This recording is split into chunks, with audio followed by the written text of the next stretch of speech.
അപ്പോൾ 5 നേരം നിസ്കരിക്കുന്നുണ്ടെങ്കിൽ നിങ്ങളുടെ രാവിലത്തെ സുബഹി നിസ്കാരം അത് കഴിഞ്ഞിട്ട് ലുഹറിൻ്റെ ഇടയിലുള്ള സമയത്ത് ആ നിസ്കാരത്തിൻ്റെ അതേ അവസ്ഥ നിങ്ങൾക്ക് നിലനിർത്താൻ പറ്റുന്നുണ്ടെങ്കിൽ ആ നിസ്കാരത്തിലെ മെഡിറ്റേറ്റീവ് സ്റ്റേറ്റ് ആക്ച്വലി ഓൺ ആയിട്ടുണ്ട്. ശരിക്കും സ്പിരിച്വാലിറ്റി നമ്മൾ വീണ്ടും നേടിയെടുക്കേണ്ട ഒരു സാധനമല്ല, അത് ഉള്ളൊരു സാധനമാണ്. സ്പിരിച്വലി പറഞ്ഞാൽ മാറി നിന്നിട്ടൊരു സുഖം എടുക്കുന്ന, ആസ്വദിക്കുന്ന അങ്ങനെ എന്തോ ഒരു സാധനം ലൈഫിൽ നിന്ന് അടർത്തി മാറ്റപ്പെട്ടൊരു സാധനമായിട്ട് മാറുന്നതിനെ ചോദ്യം ചെയ്യുകയാണ് ചെയ്തിരുന്നത്. ഇതിൻ്റെ ഉള്ളിൽ തന്നെയാണ് സാധനം ഉള്ളത്.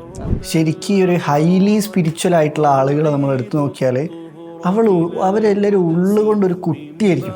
ദാറ്റ് മീൻസ് ഉള്ളിലൊരു ഭാരം കയറ്റി വെക്കാതെ ഫ്രീ ആയിട്ട് ഭയങ്കര റിലാക്സ് ആയിട്ട് ആരോടൊരു പ്രശ്നവുമില്ല. കിടന്നുറങ്ങുമ്പോൾ സമാധാനമുണ്ട്, മനുഷ്യന്മാരോട് ഇടപഴകുമ്പോൾ സമാധാനമുണ്ട്.